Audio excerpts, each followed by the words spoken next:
மதிமுகம் நேயர்களுக்கு வணக்கம். இது அரசியல் திணை. இன்றைய நேர்காணலில் சிறப்பு விருந்தினராக நம்மோட டெல்லி உச்ச நீதிமன்ற வழக்கறிஞர் காஸ்ட்ரோ அவர்கள் இணைந்திருக்கிறார். பேசலாம்.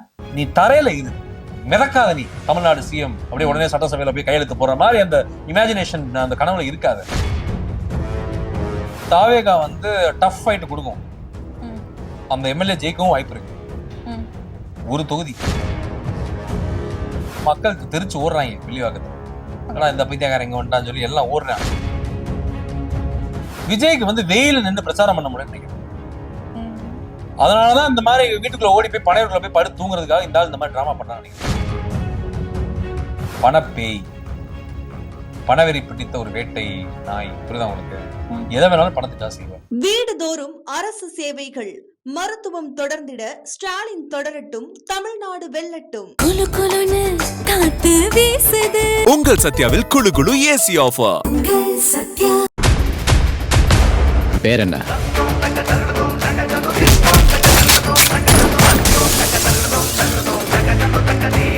டயா பூஸ்டர் சுகரை கண்ட்ரோல் பண்ணும், உங்க ஆரோக்கியத்தை மீட்டு தரும். சர்க்கரையை கட்டுப்படுத்துறதுக்கான எளிமையான வழிமுறை, இயற்கையான வழிமுறை. அனைத்து மருந்து கடைகளிலும் கிடைக்கும்.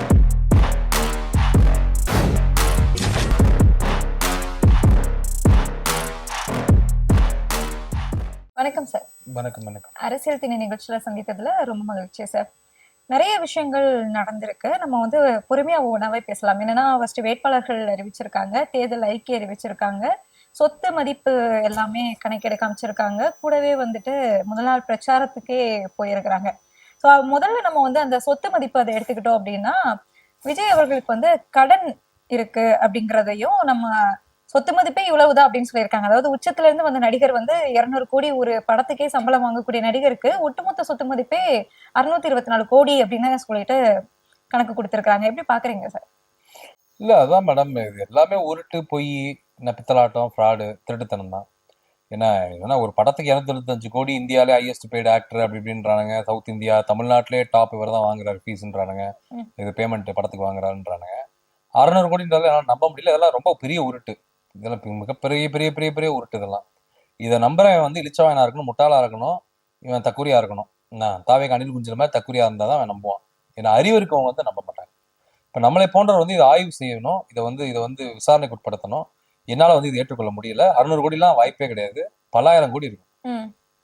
மினிமம் ஆயிரங்கள்ல தான் இருக்கணும். ஓகே. இல்ல ஆதவர்ஜுனா இடையில பேசும்போது ஜனநாயகன் படம் சரியா வந்திருந்தா அந்த ஒரு படத்துல 1500 கோடி வந்திருக்கும் லாஸ் அப்படின்னு பேசினாரு. அப்புறம் எப்படி 600 கோடியா இருக்கும்? மேடம், இந்தியா லெவல்ல, உலக லெவல்ல எந்த படமாவது விஜய் படம் பாக்ஸ் ஆஃபீஸ் ஹிட் அடிச்சிருக்கா? 1000 கோடி கிராஸ் பண்ணிருக்கா? அதாவது ஒரு படம் சொல்லுங்க.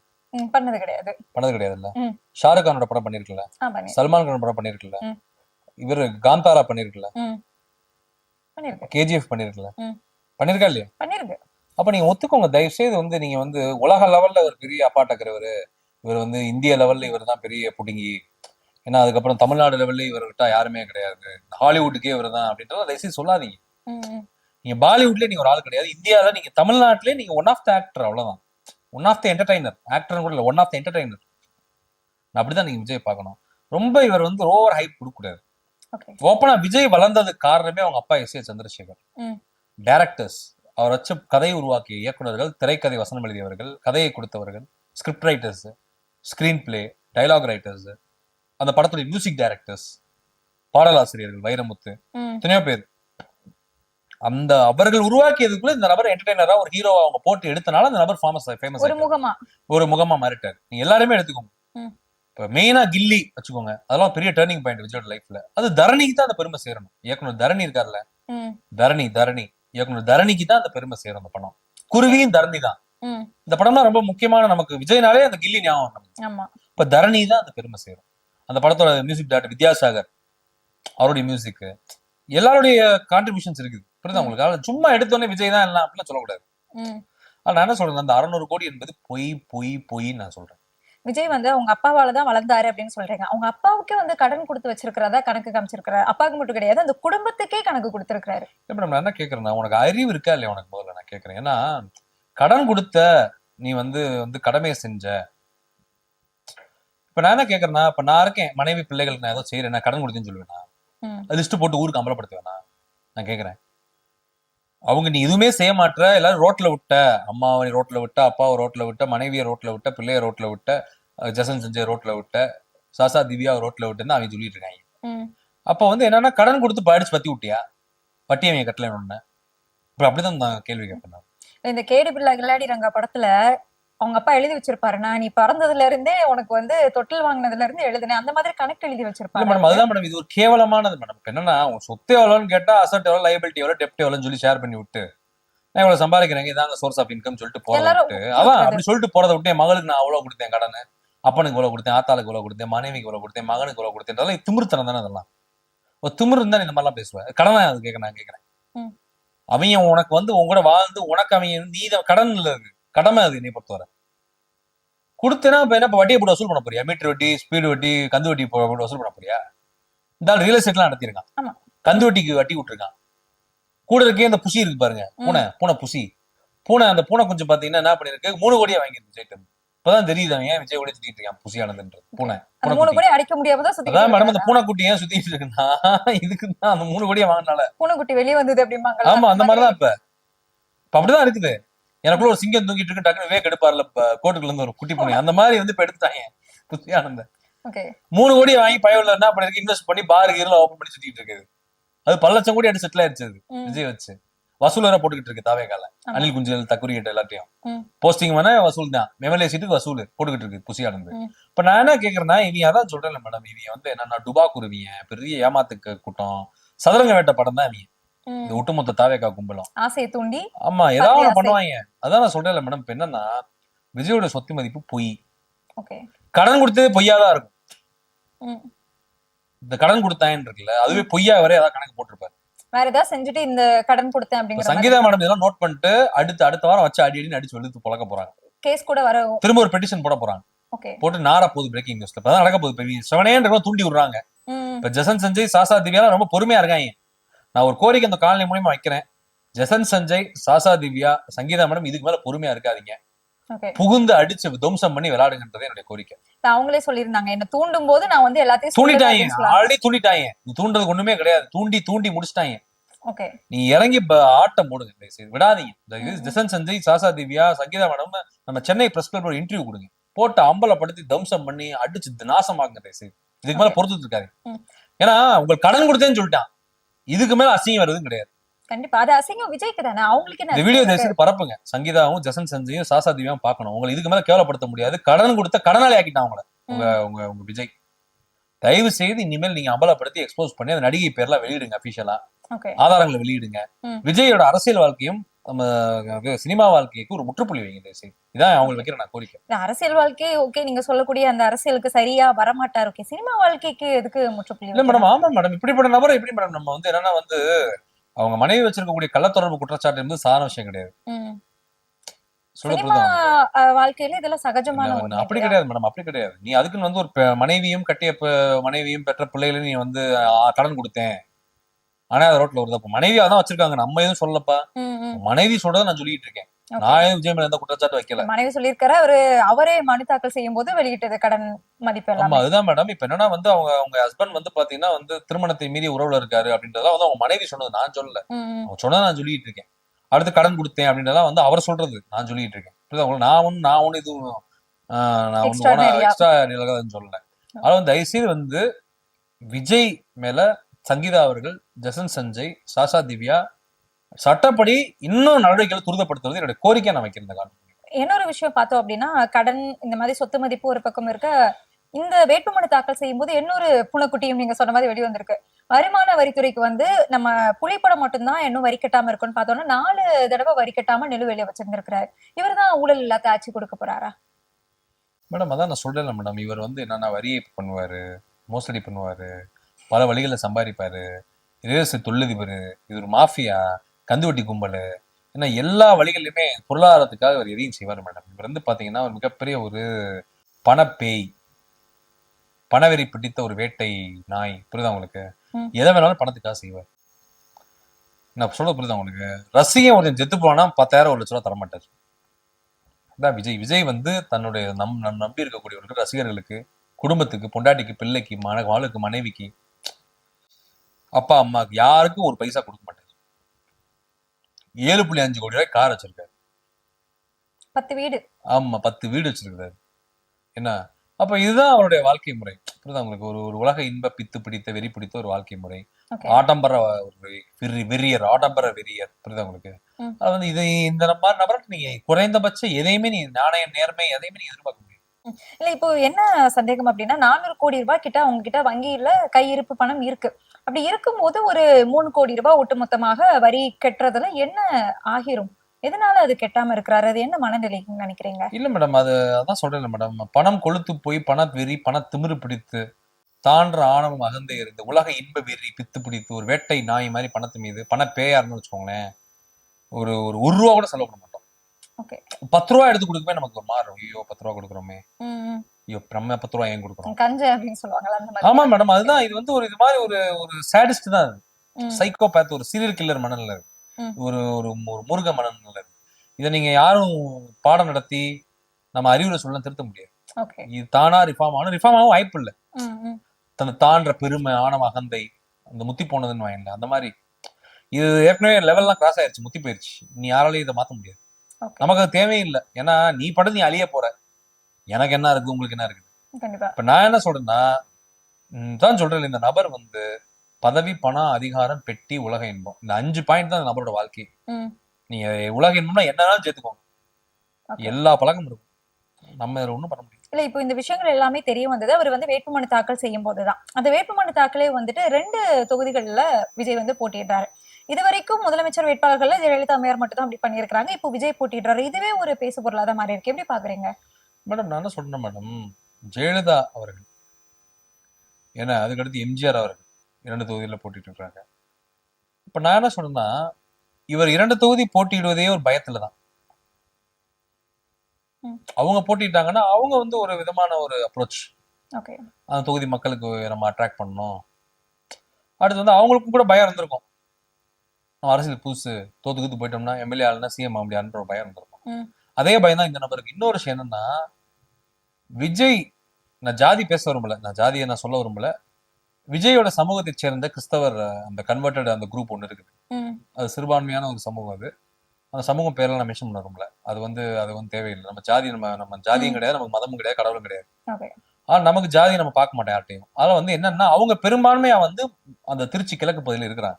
அந்த கம்யூனிட்டி பெரம்பூர்லயே அவங்க இருக்கிறாங்க. விஜயோடைய அந்த ஜாதிய கிறிஸ்தவத்துக்கு மாறின அந்த குரூப். இப்ப அதனாலதான் விஜய் வந்து விவரமா என்ன பண்றாப்புல, பெரம்பூரையும் திருச்சி கிழக்குல வந்து ஆப்போசிட்ல இருக்கக்கூடிய கேண்டிடேட்டுமே அதே சமூகத்தை சேர்ந்தவர் தானே. அப்படி இருக்கும்போது இந்த ஸ்ட்ராட்டஜி எப்படி ஒர்க் அவுட் ஆகும்னு நினைக்கிறீங்க? அதே சமூகத்தை சேர்ந்தவர் அவரு. ஆமா, திமுக. சரிங்க மேடம், அதெல்லாம் ஓகே. பட் ஆனா விஜய்க்குன்னு தான் சொல்றீங்களா நீங்க, செல்வாக்கு இருக்குது, அவர் பெரிய அப்பாட்டகரு, அவர் பெரிய நடிகன், சூப்பர் ஸ்டார், அவர் வந்து பெரிய லெஜெண்ட்ன்றீங்களா? அதான் ஒரு நம்பிக்கை, குருட்டு நம்பிக்கை தான். எல்லா கட்சியிலுமே அதே கேண்டிடேட் தான் போடுவான், அதே ஜாதி பின்புலத்தை. எல்லா கட்சியிலுமே ஜாதி இருக்குது. ஜாதி இல்லாம யாரும் சீட்டு கொடுக்க மாட்டான், ஜாதி இல்லாம எவனும் கேண்டிடேட் இது பண்ண மாட்டாங்க. ஆனா இவங்கதான் வந்து கிளைம் பண்றாங்களே, எங்களுக்கு வந்து ஜாதி, மதம், இனம், மொழி கூட வேறுபாடு கிடையாது. மேடம் எல்லாம் பேசுவாங்க மேடம், வாயில உருட்டுவாங்க, செயல்ல உருட்டணும்ல, செயல்ல செஞ்சு காமிக்கணும்ல. அதாவது விஜய் அதான் விவரமா பெரம்பூரையும் அந்த திருச்சி கிழக்கையும் பிளான் பண்ணதே அந்த ஜாதி ஓட்டை வாங்கி எம்எல்ஏ தான் பிளான் பண்ணாரு. எம்எல்ஏ ஆக வாய்ப்பு இருக்குதா? வெற்றி வாய்ப்பு? அதெல்லாம் வாய்ப்பு இல்லை. அதெல்லாம் வந்து திமுக அந்த கேண்டிடேட் தான் ஜெயிப்பார் அந்த தொகுதியில். ஏன்னு கேளுங்க, ஹார்ட் கோர் ஓட் பேங்க் இருக்குது டிஎம்கே கன்சாலிடேட்டட், ஒரு 45 to 57 வரை இருக்குது. அதான் ஓட்டு பிரிஞ்சிரும். அதிமுகவுக்கு ஒரு செக்ஷன்ல பிரியும், நாம் தமிழர் கட்சிக்கு ஒரு செக்ஷன்ல பிரியும், விஜய்க்கு ஒரு செக்ஷன்ல பிரியும், திமுகவுக்கு ஒரு செக்ஷன்ல அப்படி கன்சாலிடேட் ஆகி போகும். அப்ப எப்படி விஜய் ஜெயிப்பார்? நீங்க யோசிச்சு பாருங்க. நீங்க 4 முனை போட்டி, திமுக கன்சாலிடேட்டட் ஒரு 47 to 57 வருதுன்னு நான் சொல்றேன், அந்த பெரம்பூர்லயும் மதுரை திருச்சி கிழக்குலையும். அப்ப மத்த இருக்கக்கூடிய அந்த 40-50% என்ன ஆகும்? உடையும். நாம் தமிழர் கட்சிக்கு ஒரு 10, விஜய்க்கு 20 கூட வச்சுக்கோங்க, ஏடிஎம்கே ஒரு 20%. அப்ப ஆட்டோமேட்டிக்கா விஜய் எம்எல்ஏ ஆகாது. அந்த டிஎம்கேவோட அந்த ஓட் பேங்க், நாம் தமிழர் கட்சி, ஏடிஎம்கே எல்லாமே டைலூட் ஆகி விஜய்க்கு மொத்தமா போனாதான் விஜய் எம்எல்ஏ ஆக முடியும். ஆனா அவர் அதை கடந்து அந்த கிறிஸ்தவ ஜாதின்றத விரும்புறாரு. அது வந்து களத்துல போறாரு. இன்னொரு பக்கம் பார்த்தோம்னா 234 தொகுதிக்குமே வேட்பாளர்களை அறிமுகப்படுத்திருக்கிறாரு. வேட்பாளர்களே இல்ல அப்படின்னு சொல்லப்பட்ட நிலைமையில ஒரே நாள்ல ஒரே இதுலயே வந்துட்டு 234 வேட்பாளர்களையும் அறிமுகப்படுத்திருக்கிறாரு. இது எப்படி பாக்குறீங்க மேடம்? நான் என்ன சொல்றேன்னா, இது எவனுமே வேட்பாளர் கிடையாது, புரிஞ்சுக்கோங்க. எல்லாருமே தாவேகா கிடையாது. இந்த லெட்டர் பேடு கட்சி, ஜாதி வெறி பிடிச்சவங்க கட்சி, மதவெறி பிடிச்ச கட்சி, இஸ்லாமிய ஃபண்டமெண்டலிஸ்ட், கிறிஸ்தவ ஃபண்டமெண்டலிஸ்ட், இந்து ஃபண்டமெண்டலிஸ்ட், நான் எல்லா மதத்தையும் மதிக்கிறேன். ஆனா ஒரு மதத்துல சில ஃபண்டமெண்டலிஸ்ட் கும்பல் இருப்பாங்க, வெறி பிடிச்சவங்க கொஞ்சம் பேர் இருப்பாங்க. சோ புரியுதா உங்களுக்கு? அடுத்து வந்து என்னன்னா ஒரு எக்ஸ்ட்ரீமிஸ்ட் குரூப் நிறைய எல்லாத்துலயுமே இருக்கான், ஜாதிலயும் இருக்கான், மதத்திலயும் இருக்கான், எல்லாத்துலயும் இருக்கிறாங்க. இவனுங்க எல்லாம் வந்து அவன் லெட்டர் பேட் அமைப்பை தூக்கி போட்டு, அவன் கட்சி துண்டு கிண்டெல்லாம் தூக்கி போட்டு, தாவேகா துண்டா போட்டு போய் நின்று கையை காமிக்கிறேன், இப்படி கும்பிடுறேன். அதான் நடந்திருக்கு அந்த வேட்பாளர் அறிமுக விழாவில். எல்லார் மேலயுமே பாத்தீங்கன்னா வழக்கு இருக்கு, கேஸ் இருக்கு, பாலியல் வழக்கு இருக்கு, கிரிமினல் கேஸ் இருக்குது, அந்த வழக்கு, இந்த வழக்கு, திருட்டு வழக்கு. ஒட்டுமொத்தமா சொல்ல முடியாதுல்ல. அதான் மேடம், ஒரு பெரும்பான்மை, ஒரு கணிசமான நம்பர்ஸ்ல இருக்குது. அப்படி ஒரு எதையுமே பின்புலத்தையே ஸ்டடி பண்ணாம கேண்டிடேச்சர் போட்டு வச்சிருக்காங்க. உதாரணத்துக்கு நான் நிறைய பேரை சொல்றேன். ஜெகநாத் மிஸ்ரான்னு ஒருத்தர் இருக்கிறாரு, கம்பம் தேனியோட எம்எல்ஏ கேண்டிடேட். அவர் தான் தாவேகால. அவர் ஓப்பனா ஒரு மீட்டிங்ல பேசுறாரு, நான் ஜாதி வெறியன், ஜாதி வெறியன், ஜாதி வெறியன்ற தீய சக்தி, தீய சக்தி, தீய சக்தின்ற மாதிரி நான் ஜாதி வெறியன், நான் ஜாதி வெறியன், நான் ஜாதி வெறியன்னு வந்து தாவேகா வேட்பாளர் சொல்றாரு. அதுக்கு அடுத்து வந்து என்னங்கடா என்ன, ஆமா நான் ஜாதி வெறி பிடிச்சோண்டா அப்படின்ற ஒரு வீடியோல. இப்ப நீங்க பாத்துக்கோங்க. அப்புறம் வந்து போஸ்கோ வழக்குல கைதானவங்க எல்லாம் இருக்கிறாங்க வேட்பாளரா. பூந்தமல்லி வேட்பாளர், சிறுமிக்கெல்லாம் வந்து பாலியல் தொல்லை கொடுத்தவங்க எல்லாம் வந்து வேட்பாளர் இருக்கிறான். அப்ப இதுதான் விஜயோட லட்சணம். நீங்க இதுல வந்து நீங்க எந்த இதுவும் நீங்க பெருமையா நீங்க வந்து பெருசா நீங்க எதிர்பார்க்க முடியாது. ஓகே, அதுலயுமே பார்த்தோம் அப்படின்னா 100க்கும் மேற்பட்ட வேட்பாளர்கள் வந்து மாற்றுக் கட்சியை சேர்ந்தவர்கள் அப்படின்னு சொல்றாங்க. அந்த மாற்றுக் கட்சி அப்படிங்கறதே நமக்கு தெரியுது, திமுகல இருந்து யாரும் சேர்ந்திருக்க மாட்டாங்க, சேரல. பாஜக திமுகல இருந்து சேர்ந்திருக்கிறாங்க. இப்போ இவங்க பாஜகவோட கூட்டணி இல்லை அப்படின்னு சொன்னதுக்கு என்ன அர்த்தம் மேடம்? அதான் சொல்றேன் மேடம், அதிமுக, தாவேகா, இப்ப வந்து பாஜக, அதுக்கடுத்து நாம் தமிழர் கட்சி, அதுக்கடுத்து வந்து இந்த ஒட்டுமொத்த இந்த கும்பல், இந்த ஃப்ரண்ட் எல்லாமே பாத்தீங்கன்னா எல்லாருமே ஒரே டீம் தான். நீங்க வந்து அதிமுகல சீட்டு கிடைக்காதவன், பாஜக ஆர்எஸ்எஸ்ல சீட்டு கிடைக்காதவன், மற்ற கட்சிகள்ல சீட்டு கிடைக்காதவன் ஃபுல்லா ஜம்ப் பண்ணி எங்கிட்டு ஓடுறேன், தாவேகாவுக்கு ஓடுறேன். நீங்க பாண்டிச்சேரியில நான் வாசிச்சேன் போன நேரம், கேண்டிடேட் பேரு, அவங்க முன்னாள் என்ன பொறுப்புல இருந்தாங்க, பாஜக ஆர்எஸ்எஸ் அதிமுக, நான் வாசிச்சேன் உங்களுக்கு. அதனால வந்து இப்ப தாவேகா வந்து புகலிடம், அனாதைகள், ஆதரவற்றோர், பாஜக ஆர்எஸ்எஸ் கைவிடப்பட்டவர்கள், அதிமுகவில் கைவிடப்பட்டவர்கள் எல்லாம் அங்கிட்டு ஜம்ப் பண்ணி அங்கிட்டு போய் சேர்ந்துக்கிறேன். எனக்கு தெரிஞ்சு வந்து தாவேகா வந்து டஃப் ஃபைட் கொடுக்கும். அந்த எம்எல்ஏ ஜெயிக்கவும் வாய்ப்பு இருக்குது. ஒரு தொகுதி, ஆனா ஓப்பனாவே நான் வந்து பாசிட்டிவா நான் பேசுறேன். ஒரு தொகுதி வந்து அணில் குஞ்சுகள், தாவேகா, தக்குரி தலை விஜயெல்லாம் நோட் பண்ணிக்கோங்க, கொஞ்சம் சந்தோஷப்படுங்க. இந்த ஒரு ஸ்டேட்மெண்ட் மட்டும் பார்த்து. கோபிச்செட்டிப்பாளையம் ஜெயிக்க வாய்ப்பு இருக்கு தாவேகா, செங்கோட்டையன் ஜெயிக்க வாய்ப்பு இருக்கு. பிகாஸ் அங்க அந்த கிரவுண்ட் ஒர்க் பண்ணிருக்காரு அவர், எம்எல்ஏ, முன்னாள் எம்எல்ஏ, அவருக்கு ஒரு ஓட் பேங்க் இருக்குது, அந்த கம்யூனிட்டி பெல்ட் அவருடைய சொந்த தொகுதி, அவர் 30-40 வருஷமா அந்த தொகுதியில ஒர்க் பண்ணிருக்காரு, அவர் பிறந்த ஊரு. அப்புறம் வந்து அந்த தொகுதியில வேணா தாவேகா வெற்றி பெற வாய்ப்பு இருக்கு. நான் ப்ரெடிக்ஷன் அதான். மத்த 214 தொகுதியுமே அவுட்டு, விஜயும் அவுட்டு, பெரம்பூரும் ஜெயிக்க போறதில்ல, திருச்சி கிழக்கும் ஜெயிக்க போறதில்ல. இதுல மட்டும் ஜெயிப்பாங்க. கோபிச்செட்டிப்பாளையத்துல மட்டும் ஒரு தாவேகா எம்எல்ஏ கன்ஃபார்ம் வாய்ப்பு இருக்கு. கோபிச்செட்டிப்பாளையத்திலுமே செங்கோட்டையனுக்கு மதிப்பா இல்ல ரெட்டை இலைக்கு மதிப்பா, அது ஒரு இது பார்க்க வேண்டியது. செங்கோட்டையன் தான் ரெட்டையில தான் செங்கோட்டையன். கோபிச்செட்டிப்பாளையத்துல அவர் இப்போ விசில், இப்ப விசில் மேடம். பட் மக்கள் வந்து ஆளா விட்டு கொடுக்க மாட்டாங்க செங்கோட்டையன். ஓகே, மண்ணின் மைந்தன், 40 வருஷம் அந்த மக்கள் வாழ்க்கையில வந்து செங்கோட்டையனோட பங்களிப்பு இருக்குது. நீங்க தமிழ்நாட்டுக்கு வேணா செங்கோட்டையன் வந்து டிசாஸ்டரா இருக்கலாம், வாச்சாத்தி வன்கொடுமையில செங்கோட்டையன் டிசாஸ்டரா இருக்கலாம். தமிழோட அரசியலுக்கு, அதிமுகவுக்கு, ஒட்டுமொத்த தமிழ் இனத்துக்கும், தமிழ் மொழிக்கும், தமிழ்நாட்டுக்கும் செங்கோட்டையன் ஒரு பெரிய ஒரு தடகர்மாந்திரம், யூஸ்லெஸ், ஒரு வேஸ்ட், டிசாஸ்டர்னு வச்சுக்கோங்க. கோபிச்செட்டிப்பாளையத்துக்கு செங்கோட்டையன் கிங், அதுல மாட்டுக்கிறது கிடையாது. அதனாலதான் விஜய் வந்து விவரமா இந்த மாதிரி எலமெண்டா புடிச்சு உள்ள இழுத்து எப்படியாவது நம்ம ஆட்சி அதிகாரத்தை கைப்பற்றணும்னு பாக்குறாரு. ஆனா அது செங்கோட்டையன் மேட்டர்ல ஒர்க் அவுட் ஆகும், மத்தவங்க மேட்டர்லாம் ஒர்க் அவுட் ஆகும். மத்தவங்க வேஸ்ட், யாரும் மக்களே மதிக்க மாட்டாங்க. இந்த சத்யகுமார் சீட் கொடுத்துருக்காங்கல்ல, அப்புறம் ஜெரால்டு, ஃபெலிக்ஸ் ஜெரால்டு சீட் கொடுத்துருக்காங்களா? இல்ல, கொடுக்கலையா? சரி, ஓகே. அவங்க ஊடகத்துக்கு பயன்படுத்திக்குவாங்க. ஏன்னா ஊடகத்துல அவங்களுக்கு தேவைப்படுது இல்ல, கைக்கூலிகள், அடிமைகள், அதுக்கு பயன்படுத்திக்குவாங்க. அதான் சொல்லல, சத்யகுமார்ல எங்க போட போறான்னு தெரியல. இந்த அக்ரஹாரம் போடுவாங்கன்னு நினைக்கிறேன். அதாவது இந்த சேரியில கூட போடுவாங்க, அம்பேத்கர்னு சொல்லி போடுவாங்க, நவீன அம்பேத்கர். ஏதாவது இந்த குப்பம், ஏவி குப்பம், விவி குப்பம், பூந்தமல்லி, பட்டேல் சமூகம் வாழக்கூடிய தொகுதிகள் இருக்குல்ல பெரும்பான்மை, திருவிகா நகர், வட சென்னை, இங்கிட்ட கூட இவரை போடுவாங்க. யார? சத்யகுமாரை போட்டு ஆளும் அம்பேத்கர் கூட கொண்டு போவாங்க. இல்ல, இப்போ சென்னை அப்படிங்கிறது வந்து திமுகவுடைய கோட்டை அப்படிங்கிறதுதான் ஒரு பிராண்ட் நேமாவே இருந்துட்டு இருக்கு. ஆனா தாவேகால இருந்து பார்த்தோம் அப்படின்னா அதான் உடைக்கணும் அப்படிங்கிறதுக்காக அவங்களோட நட்சத்திர வேட்பாளர்கள் எல்லாத்தையுமே சென்னையில மோஸ்டா களமிருக்கிறத பார்க்க முடியுது. எப்படி பாக்குறீங்க? யார சொல்றீங்க நட்சத்திர வேட்பாளர்னு? உங்க கட்சியில இருக்கிறவங்க வெற்றி வேட்பாளர், நட்சத்திர வேட்பாளர் நீங்களே போட்டுக்கிறீங்க. நாங்க சொல்லணும் யாரு நட்சத்திரம், யாரு வெற்றின்னு. தாவேகால இருக்கிறது யாரு ஆதவர்ஜுனா நட்சத்திரமா? ஆமா, அவங்க வில்லிவாக்கத்துல ஆதவர்ஜுனா மக்கள் தெரிச்சு ஓடுறாங்க வில்லிவாக்கத்துல. ஆனா இந்த பைத்தியக்காரன் இங்க வந்துட்டான்னு சொல்லி எல்லாம் ஓடுறான். இன்னைக்கு வீடு வீடா போய் ஓட்டு கேட்டதுக்கா? அதான் தெரிச்சு ஓடுறான், எல்லாம் வீட கதவெல்லாம் சாத்துறாங்களாம். சாத்தி ஒரு பொம்பளை எல்லாம் சாம்பார் சுட சுட தூக்கி ஊத்தி விட்டுச்சான் ஜன்னல் வழி. ஆமா, ஆலோசனை பட்டுச்சு மேடம். அது பெரிய பிரச்சனை ஆயிட்டு இருக்கு அந்த தொகுதியில.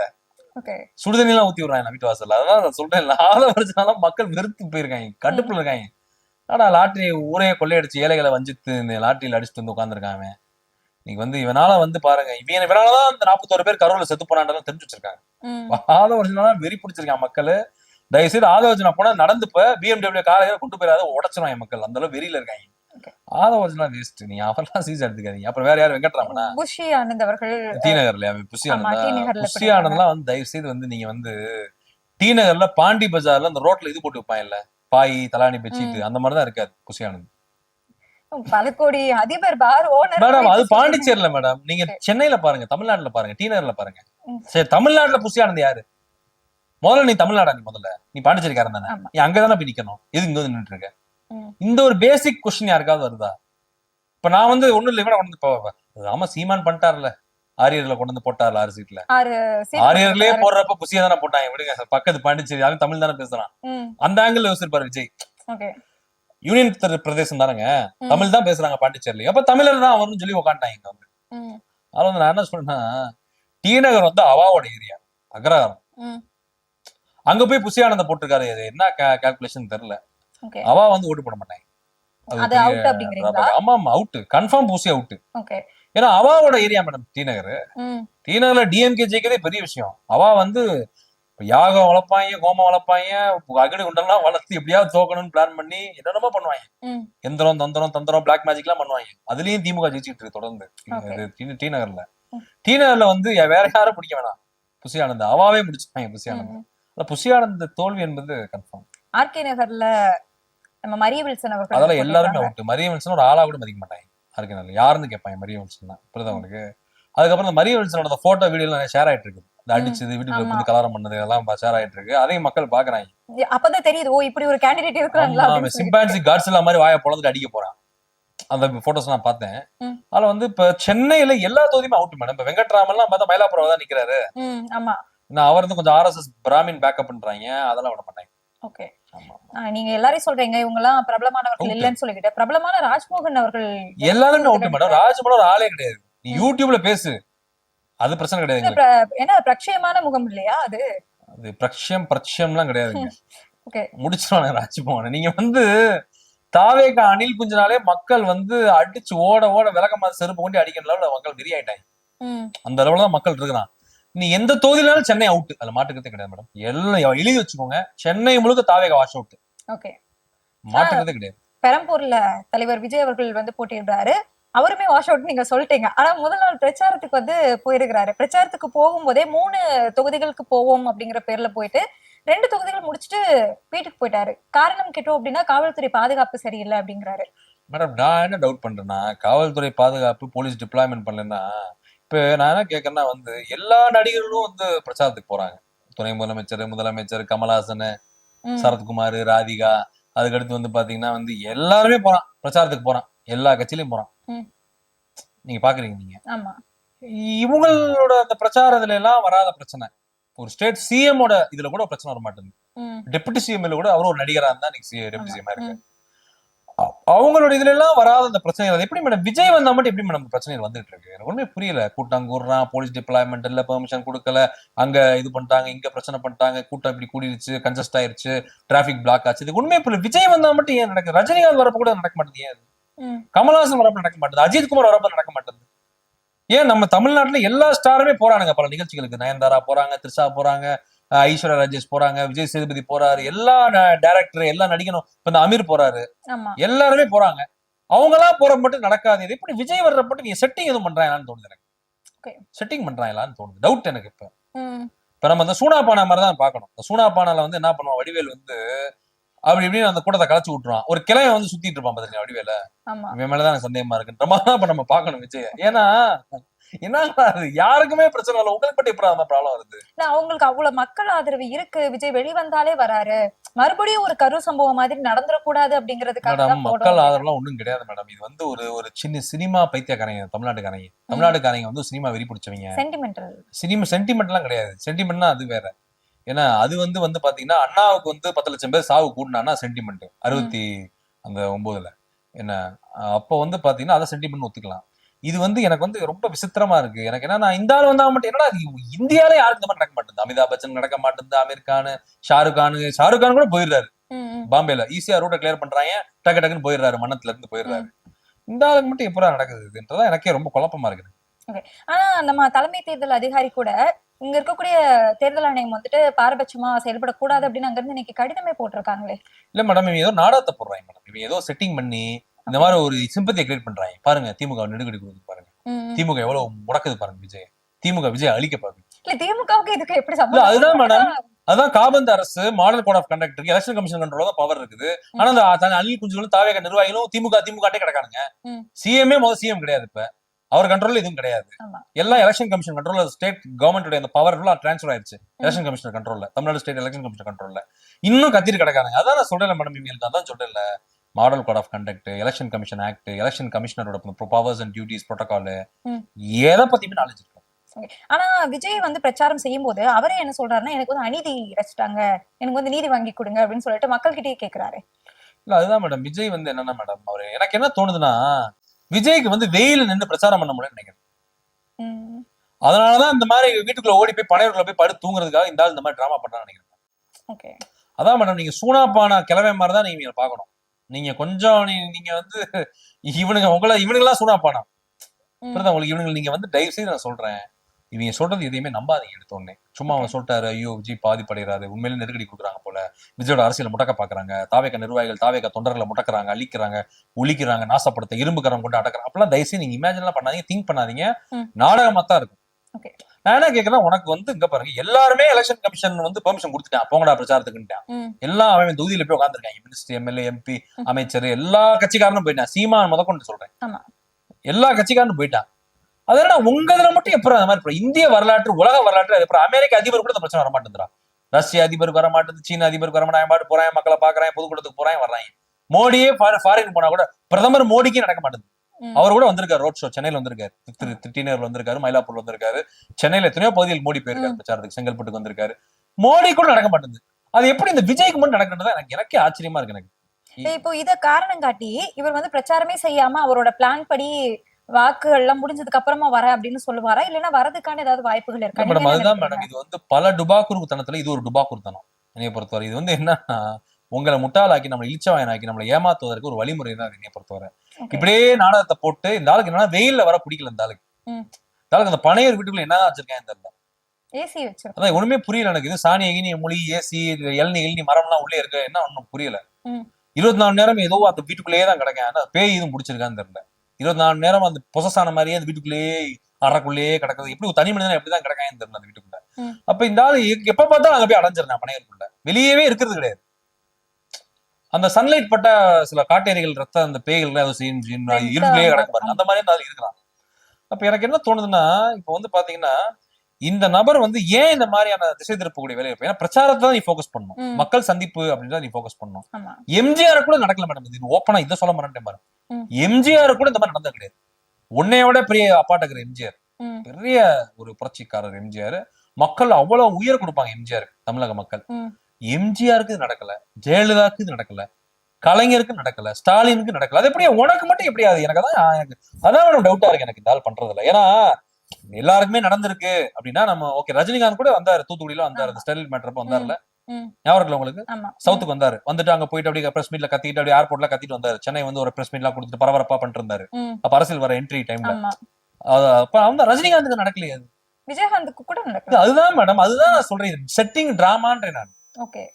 தயவுசெய்து வந்து நீங்க அப்நார்மலா பண்ற வேலைகள் இதெல்லாம். இதுல நம்ம கொஞ்சம் கூட நியாயம் நம்ம கிட்ட எதிர்பார்க்க முடியாது. அதான் நான் சொல்றேன். அப்புறம் வந்து விஜய் ரசிகர் ஒரு பொண்ணெல்லாம் அழுகுது, கண்ணீர் விட்டு அண்ணா அண்ணா அண்ணா அண்ணா அழுகுது. இதெல்லாம் பாக்குறப்ப எனக்கு உண்மையே புரியல, என்னடா செட் பண்ணி தான் பண்றாங்கன்றது கன்ஃபார்ம் மேடம். இதுல நீங்க வந்து தயவுசெய்து வந்து வக்காலத்தை விஜய் யாரும் வாங்காதீங்க. ஒரு அநீதி மாரி இழைக்கப்படல. எலெக்ஷன் கமிஷன் சொல்லிட்டான், போகடா பிரச்சாரத்துக்காகவே சொல்லிட்டான். நீயும் ஒரு தலைவன், நீ ஒரு அரசியல் தலைவன், தயவுசெய்து புரிஞ்சுக்க. நீ சினிமாக்காரன், நடிகன், நீ வந்து பெரிய புரட்சிக்காரன், நீ வந்து பெரிய வந்து அப்படியே உலகத்துல அப்படியே வானத்துல இருந்து கூச்சவெல்லாம் கிடையாது. நீ ஒரு நடிகன், கூத்தாடி. எதுல? திரையில. தரையில இப்ப ஒரு கட்சி ஆரம்பிச்சிருக்க, ஒரு கட்சியோட தலைவன், அவ்வளவுதான். உன்னுடைய லெவல் இவ்வளவுதான்.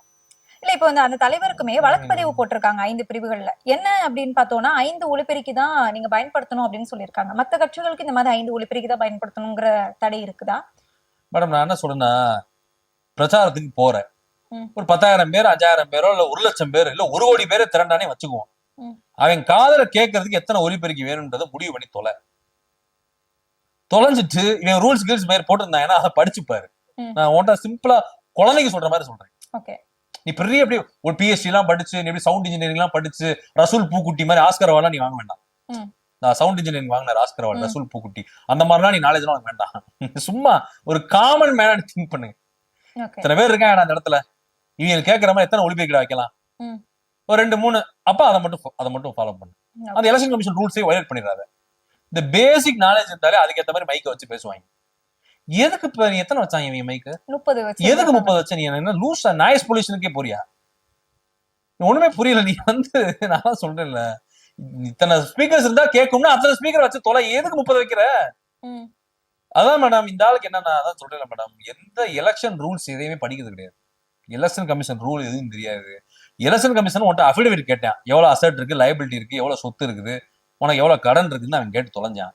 நான் மகளுக்கு கடன் கொடுத்தேன், பொண்டாட்டி கடன் கொடுத்தேன், அப்பனுக்கு கடன் கொடுத்தேன், ஆத்தாளுக்கு கடன் கொடுத்தேன். அவன் கேட்கவே இல்லை உன்ட்ட. நீ எதை பதான் சொல்றல, எதையுமே கடன் சொல்றத படிக்கிறது தப்பா இல்ல புரிஞ்சுக்கிட்டாரு மேடம். போல. அதுதான் மேடம், எதையுமே படிக்கிறது இல்ல மேடம். எதுவுமே தெரியாது மேடம். எலெக்ஷன் கமிஷனை பத்தி தெரியாது, எலெக்ஷன் ரூல்ஸை பத்தி தெரியாது. எலெக்ஷன் கமிஷன் டெல்லியில இருக்குன்றதே எனக்கு தெரியாது. முதல்ல ம், ம். இந்த கோயம்பேடு ஆஃபீஸ் தான் நம்பிக்கிட்டு இருக்காங்க. புரியுதா உங்களுக்கு? பேர் ஆக்ட கூட வாங்கி படிக்கிறது கிடையாது. முதல்ல எலெக்ஷனுக்கு எவ்வளவு செலவு பண்ணணும், ரூல்ஸ் என்ன, மாடல் கோட் ஆஃப் கண்டக்ட்னா என்ன, காபந்து அரசுனா என்ன, எதுவுமே தெரியாது மேடம். அதான் சொல்ல யோசிச்சு பாருங்களேன். அந்த இடத்துலயே எனக்கு தெரிஞ்சு 10,000 பேர் திரண்டிருப்பானா இல்ல 5,000 பேர் திரண்டிருப்பானா? 5,000 பேர் ஒரு திரண்டிருக்காங்க. 5,000 பேர் திரண்டிருப்பாங்க. என்ன மையத்துக்கு நீ கொண்டு போய் 30 ஸ்பீக்கர் வைக்கிற? ஒரு மாரியாத்தா கோயில ஆடித்துல கூழ் ஊத்துறவங்க கூட அந்த 30 ஸ்பீக்கர் வைக்க மாட்டான். 5 ஸ்பீக்கர் வச்சுட்டு முடிச்சிருவாங்க. ஆமா, அது ஒரு சவுண்ட் 5 கேட்க ஸ்பீக்கரே பயங்கரமா இருக்கும். டாம் டூம் பேஸ் அடிக்கும். பயங்கரமா இருக்கும் அந்த டெம்போ, அந்த இது சவுண்டு. இப்ப நீ எதுக்கு 30 ஸ்பீக்கர் வைக்கிற? ஏன் இதெல்லாம் பண்ற? எனக்கு ஒன்றும் புரியல. நீ அதான் சொல்றேன்ல, நீ தயவு செய்து நீ தரையில இது மிதக்காத. நீ தமிழ்நாடு சிஎம் அப்படியே உடனே சட்டசபையில போய் கையெழுத்து போற மாதிரி அந்த இமேஜினேஷன் அந்த கனவுல இருக்காது. நார்மலா இருந்த செய்து. அதான் நான் சொல்றேன். இப்ப இதுதான் மேடம், இது என்னன்னா அதான் சொல்றேன். ஒண்ணு வண்டியை கொண்டு போய் எவனையாவது மோத விட்டு அடிச்சிருவேன். இந்த அமரர் ஊர்தி வண்டி வச்சிருக்காங்கல்ல தாவேகால, மார்ச்சரி வண்டி, அந்த மார்ச்சரி வண்டியை கொண்டு போய் முடிச்சு விட்டுறீங்க. இல்ல கரூர்ல ஏதாவது கூட்டத்தை நடத்தி தொலைஞ்சு 4K 8K வீடியோ எடுக்கணும் ஜனநாயகம் படத்துக்குன்னு சொல்லி 41 பேர் கொலை பண்ணிடுறீங்க. இல்லைன்னா இந்த மாதிரி ஏதாவது இளவெழுத்து ஸ்பீக்கர் 30 ஸ்பீக்கர் வைக்கிறீங்க. எதுக்கு இந்த மாதிரி இவங்க மக்களை கொலை பண்றதுனே பிளான் பண்ணி? அது இந்த படம் மாதிரி தான் இருக்கு. ஃபைனல் டெஸ்டினேஷன் படம் மாதிரி தான் இருக்கு. ஓகே. இந்த ஃபைனல் டெஸ்டினேஷன் படத்துல மர்மமான முறை எல்லாம் சாவாங்க, ம். டப்பு டப்புன்னு பிரிட்ஜ் உடையும் டப்புன்னு சாவாங்க. இப்ப பாருங்க ஸ்பீக்கர் கொண்டு போய் 30 வைக்கிறது. ஃபைனல் வயசானவங்க டெஸ்டினேஷன் யாராச்சும் படத்துல இருந்தாங்கன்னா அதுதான் மேடம் சொல்றேன். இந்த மாதிரி ஸ்பீக்கர்ல சத்தம் ஒலி வர டக்குனு காலக்கு டால் வெடிச்சு செத்துக்கிறோம். இந்த ஃபைனல் டெஸ்டினேஷன் படத்துல வர மாதிரியே எல்லாம் பண்றாங்க. புரியுதா உங்களுக்கு? ம். தான் சொல்றேன்ல மேடம், இந்த நபருக்கு என்னன்னா ஒரு குறைந்தபட்ச ஒரு அறிவு இருந்தா, ஒரு பகுத்தறிவு இருந்தாலே அவன் இந்த மாதிரிலாம் பண்ண மாட்டான். இல்ல இது வைக்கிறது மட்டும் இல்லாம அவங்க கிட்ட கொடுக்கக்கூடிய அட்வைஸ், அவங்க ரசிகர்கள் கிட்ட, நீங்க யாரு பணம் கொடுத்தாலும் வாங்கிக்கோங்க, அவங்க காதுல போய் விசில் அடிச்சு ஊதுங்க அப்படிங்கிறாரு. சோ இந்த மாதிரி அறிவுரைகள் எல்லாம் எப்படி? இல்ல மேடம், இப்ப அது சொல்றதெல்லாம் நீங்க பண்ணுவாங்க. என்ன பண்ணுவாங்கன்னா பணத்தை வாங்கிட்டு தெரு முழுக்க ஸ்பீக்கரை கட்டி விட்டுருவாங்க. டேய் காதுல போய் விசில் அடிக்க முடியாது, பணம் கொடுத்த உடனே ஒரு மைக் ஆன் பண்ணுங்க. சீரியஸா மேடம், வீட்டுல மைக்ல செட் பண்ணிடுவாங்க. எலெக்ஷன் கமிஷன் ரைடு போயிட்டு இருப்பான் ஸ்குவாட் அந்த ஏரியா முழுக்க. எங்களுக்கு 5,000 2,000 பணம் வந்து விட்டது, நாங்கள் இப்போது விசிலடிக்க போயிடும் சொல்லிட்டு அப்படியே மைக்ல விசில் அடிச்சிருவான். எலெக்ஷன் கமிஷன் உடனே ரைடு போட்டு தூக்கிடுவாங்க எல்லாரும். இப்பதான் நடக்க போகுது. ஏன்னா காதுல போய் விசில் அடிக்க முடியாது, பக்கத்துல போய் அடிச்சா சப்புன்னு கண்ணத்துல வச்சிருவாங்க. அப்ப இந்த மாதிரி ஸ்பீக்கரை கட்டிடுவாங்க அந்த ஏரியால. இது பண்ணுவாங்க மேடம். இவங்க நீங்களே ஐடியா கொடுப்பீங்க. சீரியஸா பண்ணுவாங்க. தலைவன் காதுல அடிக்க சொன்ன விசில் நம்ம போய் அடிச்சா அவனுக்கு செவில் வச்சிருவானுங்க. நம்ம என்ன பண்ணுவோம், ஸ்பீக்கரை கட்டிடுவோம் ஏரியா முழுக்க. இந்த 30 ஸ்பீக்கர் கட்டினார்ல விஜய், அதுக்கு பாடம் கொடுத்துருக்காரு, நீ 30 ஸ்பீக்கர் கட்டலாம் அப்படின்னு சொல்லி. ஸ்பீக்கரை கட்டி எலெக்ஷன் கமிஷன் ஸ்குவாட் போயிட்டு இருப்பான், ஒரு ஏரியா ரவுண்ட் ரோந்து போயிட்டு இருப்பான். இவங்களே சொல்லுவாங்க மைக்ல, எங்களுக்கு 5,000 வந்துருச்சு, 2,000 வந்துருச்சு, திமுக எவ்வளவு கொடுத்தாங்க, அதிமுக எவ்வளவு கொடுத்தாங்க, சோ இப்ப நாங்க விசில் அடிக்க போறோம்னு சொல்லி அப்படியே அந்த மைக்ல அடிப்பாங்க. எலெக்ஷன் கமிஷன் எல்லாரும் ரைட போட்டு எம்எல்ஏ எம்பி 50 பேரும் தூக்கிடும், மினிஸ்டர் எல்லாத்தையும் அரெஸ்ட் பண்ணிடுவோம். அதான் நடக்க போகுது. ஒட்டு மொத்தமா எல்லாருக்கும் அவங்க சாவு மணி அடிக்க போறாங்க, இவங்களையும் அரெஸ்ட் பண்ணிடுவாங்க பணம் வாங்கினு சொல்லி. அதுதான் மேடம், இதுதான் விஜயோட பேச்சு தன்மை. நான் எதான் சொல்றேன் மேடம், பகுத்தறிவு அறிவியல் அறிவே கிடையாது. ஒரு ஒரு எதையுமே ஆராய்ந்து பகுத்து பார்க்கக்கூடிய தன்மை விஜய் கிடையாது. நீ காசை வாங்கிட்டு காதுல போய் விசிலடினா லூஸ் ஆகுது. யோசிப்பாரு, இவன் பண்ணுவான் அதை. விஜய் ரசிகன் விஜய் வந்து சொல்லிட்டு போயிடுவாப்ல, பனையூர்ல போய் படுத்துருவாப்ல. இவன் அதை பண்ணுவான் லைவ்ல. அதுதான் பிரச்சனை. நீங்க பாருங்க, எல்லா ஏரியாலையும் விசில் சத்தம் தான் கேட்டுக்கிட்டு இருக்கு. இந்த விசில பேன் பண்ணுங்க தமிழ்நாடு கவர்மெண்ட். இந்த காபந்து அரசோ ஏதோ ஒரு இளவரசு, இந்த எலெக்ஷன் கமிஷன் கவர்மெண்ட் விசில பேன் பண்ணுங்க. போட்டு இரவு பகலா 1 மணிக்கெல்லாம் அடிச்சு கிடக்கேன். வயசானவங்க ஹார்ட் அட்டாக் வந்து கிடக்குறாங்க, கார்டியாக் அரெஸ்ட் கிடக்கேன். எத்தனையோ பேர். நீ தொடர்ந்து விசில் நைட் அடிச்சேன்னு செத்து போயிடுவாங்க. சவுண்ட் கேட்காம மாதிரி ஆயிடுவாங்க. சொல்ல புரியுது உங்களுக்கு? இது வந்து ரொம்ப டேஞ்சரஸா இருக்காங்க. அதான் சொல்றேன்ல, இவங்க வந்து ஒரு டேஞ்சரஸ் எலமெண்ட்ஸ். இந்த எலெக்ஷன்லயே நீங்க நிறைய விஷயங்கள் பார்க்க தான் போறீங்க. விஜய் பண்றது எல்லாமே நாடகம் தான். இது வந்து பொய் தான் நான் சொல்லுவேன். இதுல எந்த உண்மை இருக்காது. நேத்து பேசும்போது கூட அவரு அந்த வெயில்ல நீங்க சொன்ன மாதிரி வெயில்ல நிக்க முடியாம உளறிட்டாரா என்னன்னு தெரியல. சோறு தண்ணி கூட முக்கியம் இல்ல, அடிப்படை தேவைகள் தான் முக்கியம் அப்படிங்கிறாரு. அப்போ சோறு தண்ணி அப்படிங்கிறது அடிப்படை தேவையில வராதா? மக்களோட உணர்வுகளை இப்படி என்னதான் புரிஞ்சுக்கிறாரு இவரு? அதான் மேடம், இப்ப என்ன பண்ணுவாங்க, விஜய் ரசிகரை கேட்டு என்ன பண்ணுவான்னா, தாவேகா தக்கூரிகள் அணில் குஞ்சுகள்லாம் இனிமேல் எனக்கு சாப்பாடு வேண்டாம், தண்ணி எல்லாம் வேண்டாம், வீடு ட்ரெஸ் படுத்து தூங்குறதுக்கு இடம் இருந்தா மட்டும் போதும், வேற எதுவுமே வேண்டாங்க, முடிவு பண்ணி செத்துக்கிறாங்க. ஆமா மேடம், இந்த மாதிரிலாம் பேசினா அதான் நடக்கும். சோறு தண்ணியே வேணாம், நான் தலைவன் சொல்லிட்டான்டா, சாப்பிட மாட்டேன் இனிமேல். நான் தண்ணி எல்லாம் எதுனா குடிக்கிறீங்க? அடிப்படை தேவைதான் முக்கியம். அடிப்படை தேவைதான் முக்கியம். வீடு பொத்திக்கிறதுக்கு ஒரு பெட்ஷீட் தலாணி இருந்தா போதும். பைக்கு வீட்டுக்கு வீடு கார், பைக்கு கார் இருந்தா போதும். தாய்மாமன் சீர் மோதிரம். பெட்ரோல் கேஸ் தான் இனிமேல் கிடைக்காது. ஈரான்ல போர் நடக்குது, எல்லாம் செத்து போகும். இந்த வடிவேல் செத்து செத்து விளாடான்னு ஒருத்தன் வந்து அந்த மாதிரிதான் விஜயோட ரசிகர்கள் ஆகிடுவாங்க. அதான் நடக்க போகுது. இனிமேல் அடிப்படை தேவைகள்ல சோறு தண்ணியே தூக்கிடுவாங்க. இப்ப நம்ம போய் இவங்களை காப்பாத்தோம்னா பர்கர் சாப்பிடுங்க தம்பி, KFC சிக்கன் சாப்பிடுங்க, கோக் குடிங்கன்னு சொல்லி நம்ம ஏதாவது சொன்னா, ஆமா இல்ல அது அடிப்படை தேவை வராது இல்லைன்னு சொல்லிட்டு அதை குடிப்பாங்க. சோறு தண்ணி தான் எங்க தலைவன் சொன்னா அடிப்படை தேவை இல்லைன்னு, இதெல்லாம் ஒரு அடிப்படை தேவை வரும்னு சொல்லி சாப்பிடுவாங்க. அப்படிதான் உயிரை காப்பாற்ற முடியும். அது வந்து இவன் தான் சொல்றேன் மேடம், இந்த நபருக்கு வந்து என்னன்னா எதுவுமே தெரியாது மேடம். அதான் மேடம் பிரச்சனை. கல்வி அறிவு, ஒரு பேசிக் நாலேஜ் கிடையாது. பேசிக் ஹியூமன் நாலேஜ் 6 அறிவு கிடையாது இந்த நபருக்கு. அதான் பிரச்சனை. விஜய் ரசிகன் வந்து அதான் மேடம் நான் என்ன சொல்றேன், இவனுங்களோட பிஹேவியர் மோசமா தான் இருக்குது பிரச்சாரத்துல. இவரும் இந்த தவறான முறையில் மிஸ்கைட் பண்றாரு. இது வந்து தயவு செய்து எலெக்ஷன் கமிஷன் நடவடிக்கை எடுங்க. இவங்க பண்ணக்கூடிய கூத்துக்களை தயவு செய்து நீங்க வந்து நடவடிக்கை எடுங்க, வான் பண்ணுங்க, கண்டம் பண்ணுங்க, தடை பண்ணுங்க பிரச்சாரம். கூத்துகள் அப்படின்னு சொல்லும்போது அப்ப கூட கரண்ட் கம்பத்துக்கு மேல ஒருத்தர் ஏறாரு, பயிர்காடு வந்து மறுபடியும் தாண்டாரு. ஆனா எந்த ஒரு விஜய் வந்து இப்படி செய்யாதீங்க அப்படின்னு சொல்லிக்கிட்டு ஒரு அறிக்கை கூட விடல, ஒரு அறிவிப்பு கூட சொல்லவே இல்லை. இதெல்லாம் அவரை பார்த்து ரசிச்சு பண்ண மாட்டாரு. அவர் ஏதாவது ஒண்ணு கத்திட்டு இருப்பாரு ஸ்கிரிப்ட். இவர் ஏதாவது ஸ்கிரிப்ட் கொடுத்துருப்பானுங்க. இந்த ஸ்கிரிப்ட்ல வந்து பிராக்கெட் போட்டிருப்பானுங்க, இந்த இடத்துல அழுகவும், இந்த இடத்தில் சிரிக்கவும், இந்த இடத்தில் டான்ஸ் ஆடவும், இந்த இடத்தில் டப்பாங்குத்து பாட்டு பாடவும் போட்டிருப்பாங்க. அதான் அவர் பண்ணுவாரு. அதான் சொல்றேன் மேடம், இவங்க எல்லாமே வந்து ஒரு ஒரு ஒரு தக்கூரி கூட்டம், அணில் குஞ்சுகள். இது வந்து என்னன்னா வந்து அதான் அணில் வந்து ஏறுது இல்ல, கரண்ட் கம்பவுண்ட் டிரான்ஸ்ஃபார்மர் கரண்ட் மேல ஏறும், டக்குன்னு போய் அங்கிட்டு குதிக்கும். அதான் அணில் குஞ்சுகள் கரெக்டா தான் பேர் வச்சிருக்கோம் நம்ம. டப்பு டப்புன்னு இல்லையா ஏறுவாங்க. எனக்கு என்ன தோணுதுன்னா, இப்ப நான் என்ன வருத்தப்பட்டு இருக்கேன்னா, இந்த தேர்தல் பிரச்சாரத்துல எத்தனை இலவு விழுக போகுது, எத்தனை தலை உருள போகுது, எவ்வளவு பேர் சாக போறான்னு தெரியல. 23 நாள் வேற டைம் இருக்கு. அதான் எனக்கு வருத்தமா இருக்கு. எனக்கு எவன் எங்க சாக போறான்னு நான் வெயிட் பண்ணிட்டு இருக்கேன். இல்ல இது இப்படி சொல்றது சரியா இருக்கு மேடம்? அப்படிதான் இருக்கு நிலைமை. விஜய் வந்து கூட்டம் நடத்தி விஜய் பிரச்சாரத்துக்கு விஜய் வீட்டை விட்டு வெளியே வந்தாலே ஒரு 1ல இருந்து 10 பேர் சுடுகாட்டுக்கு போயிடுறாங்க. இது உண்மை, ஃபேக்ட். நான் சொல்றது நான் ஃபன் பண்ணல, நான் நடக்கிறதா பேசிட்டு இருக்கேன். விஜய் பனையூர்ல இருந்து வெளியே வந்தாலே ஒரு 10 தலை மினிமம், ஒரு தலையாவது உருண்டு சுடுகாட்டுக்கு போயிடுறாங்க. அதுதான் நான் 23 நாள் டைம் கொடுத்து தொலைஞ்சிருக்காங்க. அதான் எனக்கு வருத்தமா இருக்கு. எனக்கு அதுக்குதான் வந்து காவல்துறை, அதுதான் மேடம் எனக்கு பயமா இருக்கு. எனக்கு இப்ப ஏப்ரல் 22 இன்னும் 22 நாள் இருக்கு. விஜய் ஒரு நாள் கொடுத்தாலே பல பேர் சோழியை முடிச்சிருவாரு. 22 நாள் கொடுத்துருக்காங்க எலெக்ஷன் நடத்துறதுக்கு. அதான் எனக்கு வருத்தமா இருக்கு. இப்ப எனக்கு 22 நாள் கூட எத்தனை பேர் சாக போறான், எத்தனை பேர் பைக்ல டயருக்குள்ள விழ போறான், எத்தனை பேர் டிரான்ஸ்ஃபார்மர் சாக போறான், எத்தனை பேர் வந்து ஸ்டாம்பீட்ல சாக போறான், எத்தனை பேர் வந்து ஆக்சிடென்ட்ல சாக போறான், எத்தனை பேர் வந்து விஜய்க்காக உயிரை கொடுக்க போறான்றதான் எனக்கு ரொம்ப பயமா, எனக்கு வருத்தமா இருக்கு. இல்ல இதெல்லாம் நடக்கணும் அப்படின்னா ஃபர்ஸ்ட் விஜய் பிரச்சாரத்துக்கு வரணும். அதுவே வந்து சந்தேகமான ஒரு சூழ்நிலையா தான் இருக்கு. மேடம் விஜய் வந்து பிரச்சாரத்துக்கு தொடர்ந்தெல்லாம் வர வேண்டாம், 1-2 வாட்டி வந்தாலும் முடிச்சிருவாரு பல பேருக்கு. நீங்க ரொம்ப விஜய் டெய்லி எல்லாம் வரணும்னு யாரும் எதிர்பார்க்கல. திடீர்னு வந்தாரு, ஒரு வாரத்துக்கு ஒரு நாள் வந்தாலே முடிச்சிருவாரு பல பேர் சொல்லி. இப்ப அதுதான் எனக்கு வருத்தமா இருக்கு. எனக்கு என்ன பண்ண போறான்னு தெரியல. எத்தனை எல்லாம் தயவுசெய்து சொல்றேன், தாவேகா தக்கூரி அணில் குஞ்சுகள், தாவேகா விஜய் தக்கூரி ரசிகர்கள், ஃபேமிலி எல்லாம் கொஞ்சம் கேர்ஃபுல்லா அலர்ட்டா இருந்துக்கோங்க. அப்பா அம்மா எல்லாம் பிள்ளைகளை பார்த்து வீட்டுல அடைச்சு வைங்க. ஒண்ணும் இல்ல, போட்டு லாக் பண்ணிருங்க, வீட்டுக்குள்ள வெளியே விடாதீங்க. இந்த கிளி குண்டு மாதிரி போட்டு லாக் பண்ணி விட்டுருங்க. ஏன்னா வெளியே வந்தா என்ன நடக்கும் தெரியாது. நான் பார்க்கத்தான் இருக்கீங்க. இப்ப தஞ்சாவூர் வந்தா டபுள் செத்து போயிட்டான், கரூர் போனா 40 பேர் செத்து போயிட்டாங்க. இல்ல சின்ன பிள்ளைல பூச்சாண்டி வராரு வீட்டுக்குள்ள ஒளிஞ்சுக்கோன்னு சொல்ற மாதிரி இருக்கு நீங்க ஆமா சொல்றது. மேடம், விஜயோட மாநாடு, விக்கிரவாண்டி மாநாடு, மதுரை மாநாடு, திருச்சி மாநாடு, அந்த மாநாடு, ஈரோடு மாநாடு, அந்த மாநாடு, சென்னை மாநாடு, எல்லா இதுலயுமே உயிர் காவு வாங்கப்பட்டிருக்கு. நீங்க அதை ஒத்துக்கணும் தயவு செய்து. கொங்கு பெல்ட், தென் மாவட்டம், வட மாவட்டம், மத்திய மாவட்டம், விழுப்புரம், எல்லா மாநாட்டிலுமே செத்து போயிருக்காங்க. அதை மறந்துடாதீங்க தயவு செய்து. 1, 2, 3, 4, 5, 6, 7 செத்து போயிருக்காங்க. கரூர்ல 41 மொத்தமா அடிச்சிட்டாங்க. இப்பதான் தஞ்சாவூர் போயிட்டு இருந்தா அங்கேயும் முடிச்சிட்டாங்க. புதுச்சேரி போனாரு, கரூருக்கு அடுத்து புதுச்சேரி தான் போறாரு, பெர்மிஷன் வாங்கிட்டு. ஞாபகம் இருக்கும் உங்களுக்கு? கரூர் இன்சிடென்ட் நடந்ததுக்கு அப்புறம் புதுச்சேரி தான் போறாரு. அங்க பார்த்தா ஒரு குழந்தைய கொலை பண்ண பிளான் பண்ணிட்டாங்க. உங்க அப்பா அம்மா போட்டு இடிச்சு நெருக்கி அந்த குழந்தையோட கை காலம் அப்படி சுருட்டி பரட்டி அந்த அப்படியே ஊன்னு கத்துது. அது அப்புறம் தப்பிச்சிருச்சு அந்த குழந்தை. அது கொஞ்சம் சவுண்ட் கொஞ்சம் ரைஸ் பண்ணாலும் தப்பிச்சிருச்சு. அது கொஞ்சம் சவுண்ட் ரைஸ் பண்ண தெரியாம இருந்தா நசுக்கி கொண்டுருப்பாங்க. இதான் நடந்தது. விளையாட்டுக்கு நான் ஜோக் பண்ணல. அதுதான் சொல்றேன்ல, விஜயோட கூட்டத்துக்கு போற யாருக்கும் உயிருக்கு உத்தரவாதம் கிடையாது. எனி டைம் எதுவும் நடக்கும்.